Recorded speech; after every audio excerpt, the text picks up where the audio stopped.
Sr. Presidente, antes de mais, começo por cumprimentar os nossos convidados da PVA, o Sr. Engenheiro Rui Godinho e a Sra. Doutora Marina Ladeiras. Gostaria de começar por fazer um ponto prévio. Estas audições são sobre duas propostas de lei de governo, 123 e 125, propostas que têm uma grande relevância porque, em nossa opinião, abrem mau caminho à total privatização dos serviços de água e resíduos.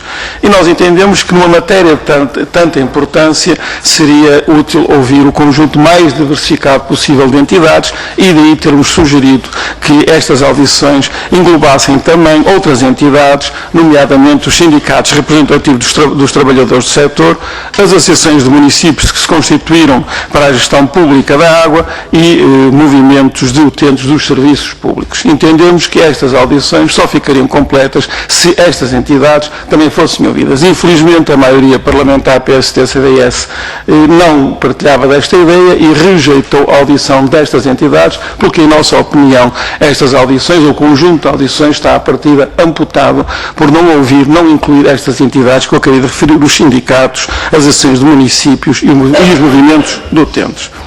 Posto isto, eu gostaria então de tecer algumas considerações e colocar algumas questões. Como sabemos, de 1976 a 1993, os serviços de águas e resíduos foram uma responsabilidade exclusiva da administração local do Estado, sendo a sua gestão controlada por órgãos democraticamente eleitos e orientada para a prestação de um serviço público. E é assim que nós entendemos que deveria ser. A gestão por organismos do Estado, democraticamente gerida de forma democrática e orientada para a prestação de um serviço público e nunca para a obtenção de lucro. Infelizmente, a partir de 1993, a situação foi mudando.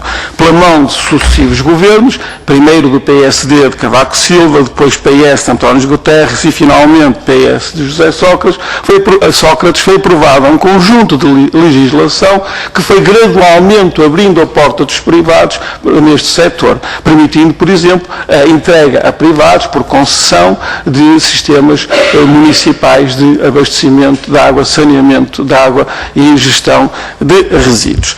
E a responsabilidade por este processo de abertura aos privados é destes partidos, PSD, PS e CDS, que ao longo dos anos foram produzindo esta legislação. Tenho que confessar, Sr. Deputado Pedro Farmaus, que eu vi com alguma surpresa a sua intervenção, porque não desconhecerá as grandes responsabilidades do PS nesta matéria. Por exemplo, não desconhecerá que foi o governo de António Guterres, do PS, que revogou a Lei de Limitação dos Setores de 1977, que proibia a entrada nestes setores de privados. Muito bem, posto isto, atualmente, no quadro legislativo atual, os sistemas multimunicipais, atualmente, podendo ter uma componente privada, esse capital privado não pode ser maioritário. E é exatamente este obstáculo à total privatização dos sistemas multimunicipais que o Governo pretende eliminar. E o Governo parte de um pressuposto de que é necessário a privatização. Aliás, nem considera que possa haver uma alternativa à privatização. O Governo entende que, e tenta passar essa ideia junto à opinião pública, que se não for feita a privatização dos sistemas multimunicipais, se não for feita a verticalização, se não for feita a fusão, teremos aqui o descalabro, o caos e, portanto, isto seria uma inevitabilidade à qual não haveria alternativa. E muito por trás desta ideia, de forma subliminar, o Governo vai transmitindo aquela ideia que os sistemas públicos, sejam eles em alta ou em baixa, públicos, são mal geridos de forma deficiente, enquanto os sistemas privados, esses sim, são bem geridos e, portanto, a privatização resultaria numa melhoria da qualidade de gestão dos sistemas e isso permitiria resolver a prazo os problemas do setor. E era esta a ideia que eu gostaria que comentasse.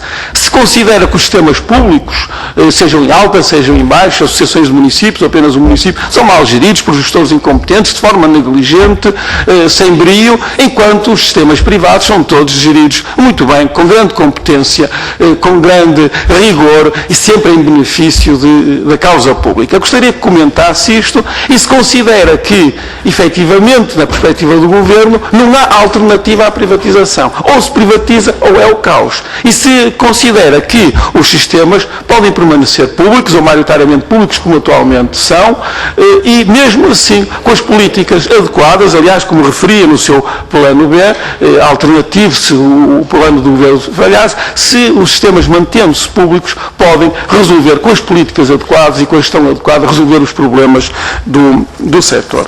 Há outra questão que eu lhe queria colocar, como o tempo está a escassear e para não ultrapassar muito o tempo, apenas uma questão que falou na sua intervenção inicial, Sr. Engenheiro Rui Godinho, na universalização da regulação. Ora bem, nós sabemos que atualmente há no país muitos sistemas em baixa que são geridos pelos próprios municípios, são os sistemas municipalizados que gerem esses sistemas e, obviamente, são os órgãos democraticamente eleitos desses municípios que definem o tarifário desses municípios. Ora bem, a imposição de tarifários ou a uniformização do tarifário, a regulação realizada pela ERSAR não irá violar, nós entendemos que sim, mas coloco essa questão, não irá violar de forma flagrante a autonomia do poder local. Muito obrigado.